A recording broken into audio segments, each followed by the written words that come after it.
Yeah, I just got back from watching Good Boy, and it's been on my radar for quite some time since I first saw the trailer a couple of months ago, and it reminded me of an old cartoon back in the day, Courage the Cowardly Dog, and I loved it back in the early 2000s. So, Good Boy is exactly what you actually see in the trailer. It starts a golden retriever. He is there to see paranoid activity that has been going on in the house.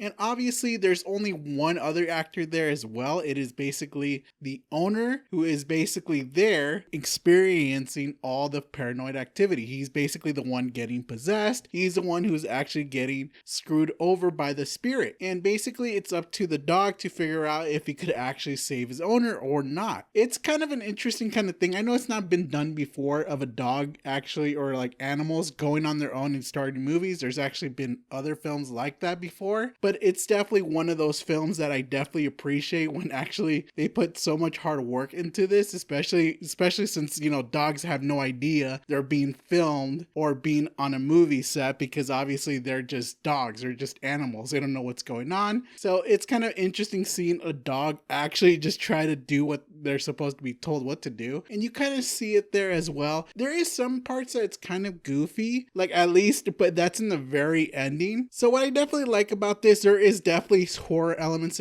here, especially. There is definitely jump scares that actually scared me. I actually did got a couple of jump scares, and what's even more shocking, that there is actually a lot of people going into this film. I'm glad that people are actually giving this movie a chance, especially I'm pretty sure everyone's a dog lover, or at least an animal lover. They could definitely come over here and appreciate this kind of film. And what I definitely like about this, it's kind of interesting seeing a dog, because obviously when you notice, sometimes if you ever had a dog, they just stare and blink at a spot, or sometimes they start barking out of nowhere. It's kind of resembles that, how basically dogs, how they act that way. And it's kind of interesting. It's like, what, do you see it, somebody over there? But it's actually not. It's an actually great movie to go watch, especially if you're definitely a dog owner for sure. It is one of those movies that is very nice to go see. I was actually entertained. I actually enjoy this very much. I know there is some goofy parts there that's kind of breaks illusion a little bit, but obviously I could see why they did it. They just don't want to harm the dog. They don't want to injure the golden retriever, because obviously if they did, I'll be a little upset, I'm not gonna lie. But obviously they do make a good job of going around it and having kind of that fear factor for the dog and for the owner, just in case, you know, like something was gonna happen to the dog. But what I like about this, it is definitely one of those movies that is gonna be very supernatural, and you could actually see there's kind of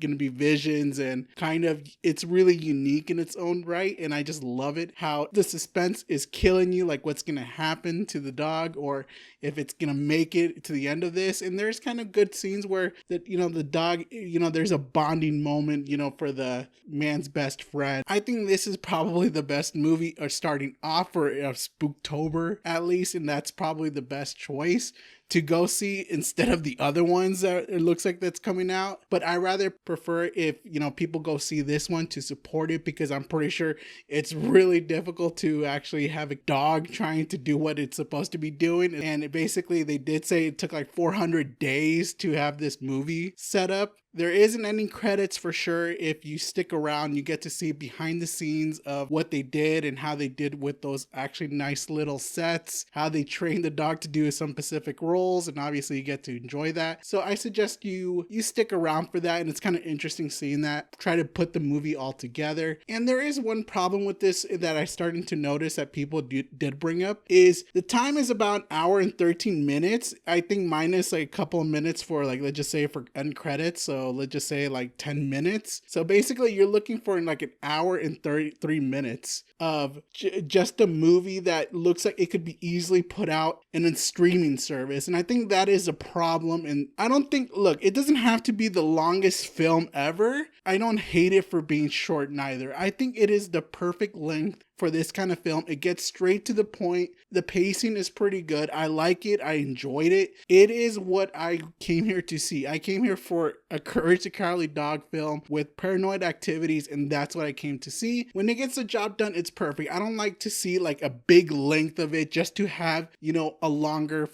sake. And, you know, maybe if you do want to skip this one, you can, but I do think you should probably go see it in theaters, because I do think it It definitely deserves it. I had fun with it. If you're a dog lover, go out and see it. You're not going to be disappointed. Hell, it even brought me closer to my dog after the film. I just want to hug him now. And it is just one of those good films that I do think it's really good for a horror film. Hell, I feel like I want to go watch it again, but I want to bring my dog with me. But either way, I think it's a really good film, and I do enjoyed it, and I did got what I wanted, even though it does feel short, and I don't mind having a bigger length. But since I think it is pretty good in my honest opinion, I do enjoy it very much. I think I'm gonna give this an A, an average A. It doesn't get an A- or an A+. I think this is a movie that is really good for a starter film for the Spooktoberfest. I think this movie is right for people who definitely loves dogs. That definitely helps if you do. It boosts up the numbers, but I could definitely see people coming here and just going like, you know what, it's all right. I could see like a B, maybe a C, especially since there is some goofy moments in there. That's why it doesn't go from the S tier. And there's always some things like that. You know, there's always going to be like, you could see something off a little bit. Maybe there's something that, you know, doesn't fit right. Or especially when there's one scene, they have to use CGI because obviously they have to, because they don't want to hurt the dog. If the trailer did not sold you on it, and it maybe you should wait for the streaming service, especially since it might come out for the streaming eventually. But if you're a dog lover, if you're enjoying it, maybe if you want a horror, like an early horror Spooktober for you, I think this is basically the film to go see. All right, well, thank you guys for listening. I'll be seeing you guys on the next movie review. Later, guys.